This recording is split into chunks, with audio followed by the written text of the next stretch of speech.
अगर कोई चीज़ है जो तुम पे कंट्रोल कर रही है, अगर कोई चीज़ है जो तुम पे हावी हो रही है, अगर कोई चीज़ है जो तुम नहीं करना चाहते हो फिर भी तुमसे वो काम करा ले रही है, तो वो है तुम्हारे अनकंट्रोल्ड इमोशन। अनकंट्रोल्ड इमोशन को समझना बहुत ज़रूरी है कि काम कैसे करती है, ये है क्या? नमस्कार, मैं हर्ष। मैं आज इसी के बारे में आपसे बात करूँगा। तो तुम्हारे इमोशन का तुम्हारे ऊपर कुछ इस प्रकार से कंट्रोल है कि तुम कुछ भी अच्छा करने जाते हो, मन में यही रख के जाते हो कि मैं आज बेहतरीन करूँगा, लेकिन कुछ चीज़ें ऐसी हो जाती हैं, जो कि तुम नहीं चाहते हो करना लेकिन फिर भी हो जाती हैं। तो क्या ये तुम्हारे साथ भी होता है? अगर होता है तो कमेंट में ज़रूर बताना। तो सबसे पहले मेरी एक बात समझना, बात ये है कि इंसान का सबसे बड़ा दुश्मन जो है, तो उसके अंदर ही बैठना है।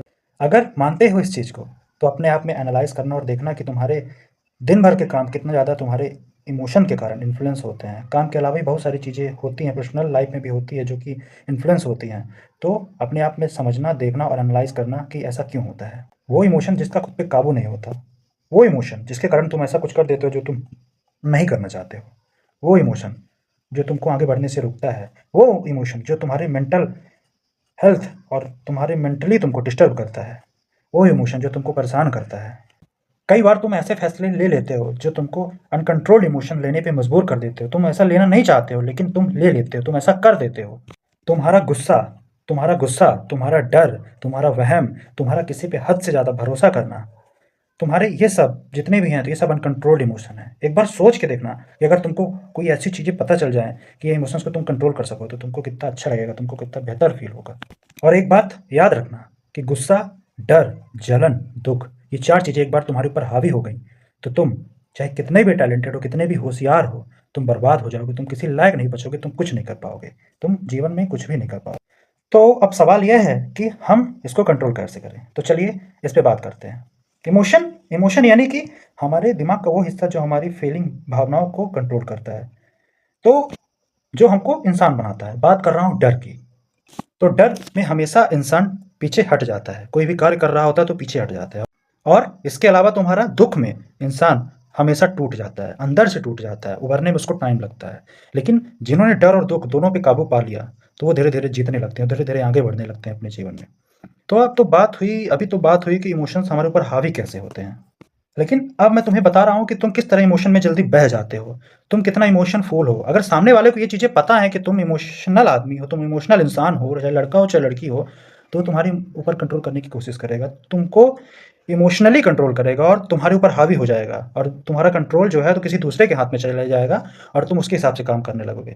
तभी तभी यहीं से तुम्हारा डाउनफॉल स्टार्ट हो जाता है और तुम पीछे होते जाते हो। तुम्हारा दिमाग जो है, तो ब्रेनिंग जिसे कहते हैं, वो नहीं करता है, वो मेंटली जो होता है तो पूरी तरह से डिस्टर्ब हो जाता है, सोच नहीं पाता है, अपने हिसाब से काम नहीं कर पाता है। वो सब मैं तुमको अभी बताऊंगा कि इमोशंस पे कैसे कंट्रोल करना है, चीज़ें कैसे काम करती हैं, क्यों करना है और नहीं किया तो क्या होगा। लेकिन अभी तक में तुमको ये चीज़ें समझ में आ गई होंगी कि इमोशन, अनकंट्रोल्ड इमोशन क्या होते हैं, कैसे तुम्हारे ऊपर हावी होते हैं ये, कैसे तुमसे जो तुम नहीं करना चाहते हो तुमसे कराते हैं, कैसे तुम्हारी लाइफ को ये इन्फ्लुएंस करते हैं। आई होप तुम समझ गए होगे। तो चलो अब बात करते हैं कि इसके उपाय क्या हो सकते हैं, हम कैसे कंट्रोल चीज़ों पे कर सकते हैं, कैसे हम अपने इमोशंस पे कंट्रोल पा सकते हैं। तो मैं यहाँ पे पहले रूल की बात करूँगा, पॉज रूल। पॉज रूल सबसे काम की चीज़ें हैं, ये तुमको इंस्टेंट जब तुमको गुस्सा आता है वहाँ पे तुम्हारे लिए वरदान साबित हो सकती हैं। मान लो तुमको बहुत तेज़ से गुस्सा है किसी भी चीज़ पे, और तुम कुछ बोलने वाले हो, तुम रिएक्ट करने वाले हो, तुम कुछ ऐसा कहने वाले हो जिससे तुमसे वो सामने वाला टूट सकता है, तुम्हारे रिश्ते टूट सकते हैं, तुम दोबारा उसको चेहरा नहीं दिखा पाओगे। तो एक बार बोलने से पहले 5 सेकंड का, 10 सेकंड का एक बार पॉज़ लेना। एक बार पॉज़ लेना, सोचना कि तुम क्या बोलने वाले हो? क्या तुम जो बोल रहे हो वो तुम ही बोल रहे हो? क्या तुम्हारा कहीं अनकंट्रोल्ड इमोशंस तो तुमसे बुलवा नहीं रहे हैं? क्या तुम ये जानबूझ के कर रहे हो? जानबूझ के इन द सेंस कि क्या तुम ऐसा करना चाह रहे हो? एक बार तुम रुकना और सोचना, और जब सोचोगे तो समझोगे, और समझोगे तो एनालाइज़ करोगे चीज़ों को कि क्या ये सही है जो मैं करने जा रहा हूँ? क्या ये बोलने से सामने दोबारा मैं कभी इनसे बात कर पाऊँगा, इनसे ये चीज़ें बोल पाऊँगा? एक बार सोचोगे तो समझोगे। अब मान लो एक केस समझते हैं। एक केस ये है कि जैसे कोई भी काम सामने वाला बोल रहा है, ठीक है ना? तो अगर वो तुमको जानता है कि तुम इमोशनफुल हो, है ना? तुमको इमोशंस से फ़र्क पड़ता है, तो अगर तुम्हारा मन नहीं है वो काम करने का, फिर भी तुम उसको मना नहीं कर सकते हो। क्यों मना नहीं कर सकते हो? और ये चीज़ सामने वाला जानता है कि तुम मना नहीं कर सकते हो, इसके कारण तुम्हारे इमोशंस का वो फ़ायदा लेता है और तुमसे वो काम कराता है, और तुम कर भी देते हो। लेकिन एक चीज़ याद रखो, कहीं तुम वहाँ पे बेवकूफ़ तो नहीं बन गए हो? कहीं कहीं तुम्हारी वहाँ पे इंसल्ट तो नहीं हो गई है? और एक चीज़ का और डर तुमको सताता है उस टाइम कि सामने वाले को अगर मैं मना कर दूँगा तो कहीं मेरे से गुस्सा ना हो जाए, कहीं रूठ ना जाए, है ना? और लोगों को पता होता है सामने वाले को कि तुम इमोशनली वीक हो, तुम कभी मना करोगे ही नहीं, तुम वो काम करोगे ही। तो ये जो सब चीज़ें हैं जो तुमको वहाँ पे पॉज़ लेके 5 सेकंड का 10 सेकंड का तुमको समझना है, देखना है कि तुम क्या करना चाहते हो और तुम क्या कर रहे हो, दोनों में डिफ़रेंस है समझना। क्या करना चाहते हो और क्या कर रहे हो, दोनों में बहुत डिफ़रेंस है। चाहते हो तो वो तुम कर रहे हो, लेकिन क्या कर रहे हो वो तुम्हारा जो है तो इमोशन, अनकंट्रोल्ड इमोशन तुमसे करा रहा है। तो इस चीज़ को समझो, एनालाइज़ करो। अब मैं दूसरी बात करता हूँ। दूसरी बात ये है कि लिखना सीखो। लिखना सीखो मतलब सुबह से शाम तक की जो भी चीज़ें हैं, तो तुम रात में बैठो और डायरी खोलो और उसमें ऐसी चीज़ें लिखो जो तुमको नेगेटिव इफ़ेक्ट करती हैं पूरे दिन भर में। पूरे दिन भर में नेगेटिव इफ़ेक्ट करती हैं मतलब कि तुमको उससे नेगेटिव तुम्हारे अंदर थॉट आते हैं, तुम्हारा मेंटल डिस्टर्बेंस तुमको फ़ील होता है, तुमको ऐसा लगता है कि मतलब जलन टाइप में तुमको लगता है, तुमको गुस्सा आता है उन सब चीज़ों से, तुमको वो सब चीज़ें तुमको लिखनी पड़ेगी डायरी में। तुमको समझना पड़ेगा कि मुझे किस मोहल्ले से, किन लोगों से और कैसे लोगों से प्रॉब्लम होती है। जब तुमको ये चीज़ें एनालाइज़ करोगे, पता चलेगा कि इस मोहल्ले में ऐसे लोगों से, इस टाइप के लोगों से मुझे प्रॉब्लम होती है, तो मैं एक बात बताऊँ, तुरंत तो ऐसे लोगों को, ऐसे मोहल्ले को त्याग दो, तुरंत त्याग दो। नहीं त्यागोगे तो तुम अपने आप में टॉक्सिक फ़ील करोगे, तुम अपने आप में क्या सामने वाले को भी टॉक्सिक एक टाइम के बाद लगने लगोगे और लोग तुमसे कटते जाएँगे।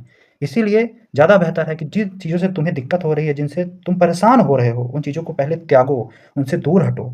तब जाके तुम अपने आप में बेहतर बेहतर फ़ील करोगे, बेटर फ़ील करोगे और कुछ बेहतरीन करने की कोशिश करोगे, फ्री माइंड काम करोगे। और तीसरी चीज़ है कि तुम सुबह उठना चालू करो। जब तुम सुबह उठोगे, देखोगे कि प्राकृतिक का जो नज़ारा है, जो सुबह की स्वच्छ हवा है, फ्रेश एयर है, तुम्हारे माइंड को जो फ़ील आता है, मतलब जो फ़ील देगी तुम्हारे माइंड को, तो पहले तो वो प्लेज़र जो तुमको मिलेगा उससे। दूसरी चीज़ ये है कि तुम 20 से 30 मिनट ऐसा दो, बिना मोबाइल का, बिना रील्स के, बिना गाने के, तुम सुबह अकेले बैठो 20 मिनट, मेडिटेशन करो। नहीं कहता हूँ कोई हार्ड मेडिटेशन करो, लेकिन 20 से 30 मिनट बैठो, समझो, देखो आस-पास, देखो सुबह-सुबह उठ के।